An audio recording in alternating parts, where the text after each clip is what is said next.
James Riddle Hoffa, February 14, 1913, disappeared July 30, 1975, declared dead July 30, 1982, was an American labor union leader who served as the general president of the International Brotherhood of Teamsters, IBT, from 1957 to 1971.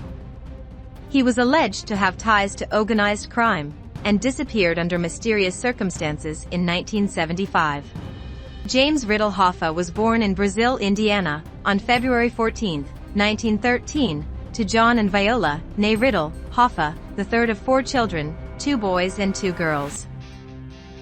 The doctor who delivered him originally thought Hoffa's mother had a tumor, not a baby, in her abdomen, so he was initially referred to as the tumor. His father, who was of German descent from what is now referred to as the Pennsylvania Dutch, died in 1920 from lung disease when Hoffa was 7 years old. His mother was of Irish ancestry. The family moved to Detroit in 1924, where Hoffa was raised and lived for the rest of his life. He left school at the age of 14 and began working full-time manual labor jobs to help support his family. Hoffa married Josephine Poziewak, an 18-year-old Detroit laundry worker of Polish heritage, in Bowling Green, Ohio, on September 25, 1936.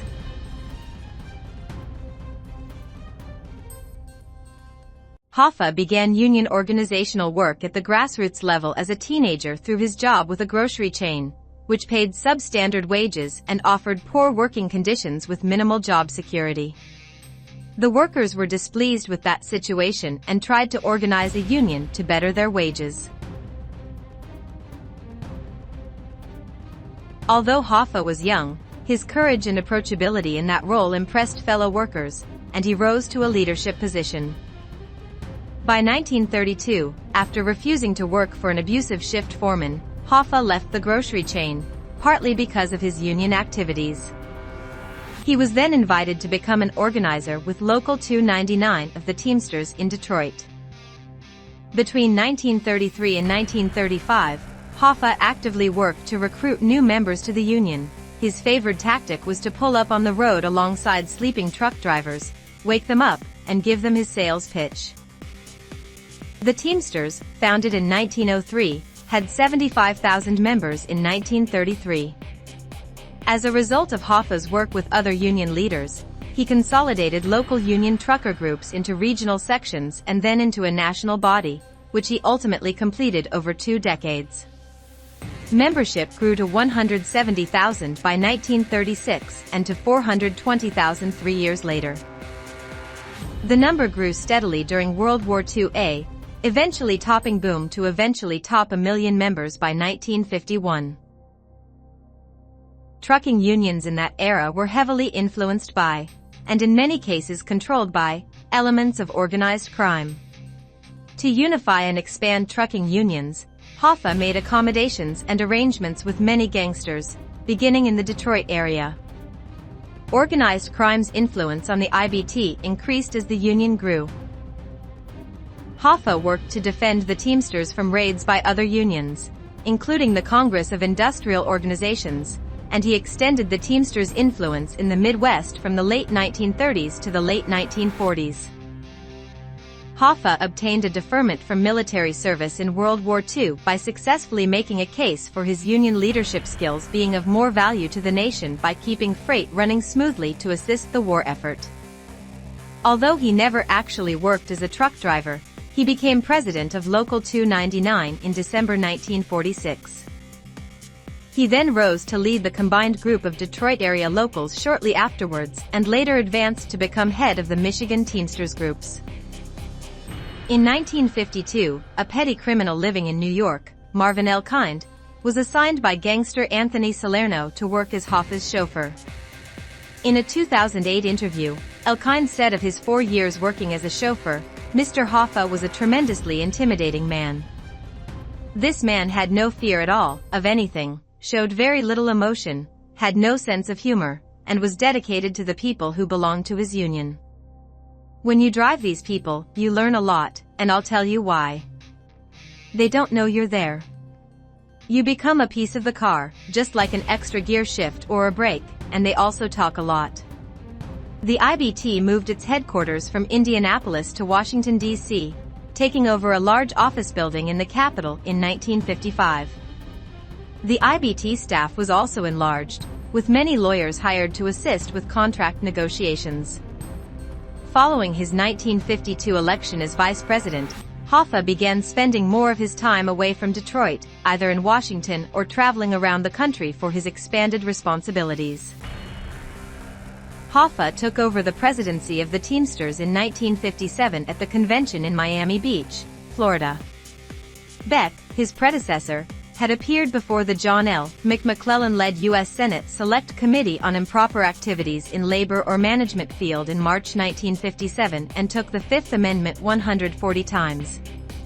Beck was under indictment when the IBT convention took place and was convicted and imprisoned in a trial for fraud held in Seattle.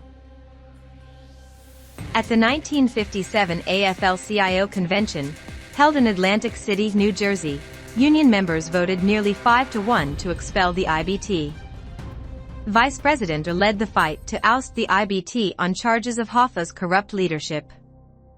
President George Meany gave an emotional speech, advocating the removal of the IBT and stating that he could only agree to further affiliation of the Teamsters if they dismissed Hoffa as their president. Meany demanded a response from Hoffa, who replied through the press, "We'll see." At the time, the IBT was bringing in over $750,000 annually to the AFL-CIO.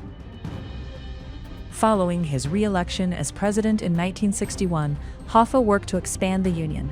In 1964, he succeeded in bringing nearly all over-the-road truck drivers in North America under a single national master freight agreement, an achievement widely regarded as one of the most significant of his career in labor organizing.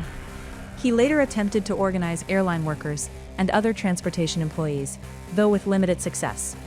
However, his leadership during this period was increasingly overshadowed by legal and personal troubles, as he faced ongoing investigations, trials, appeals, and imprisonment for much of the 1960s. At the International Brotherhood of Teamsters (IBT) convention in Miami Beach in 1966, Jimmy Hoffa was re-elected to a third five-year term as president, without opposition, even though he had already been convicted of jury tampering and mail fraud, convictions that were stayed while under appeal.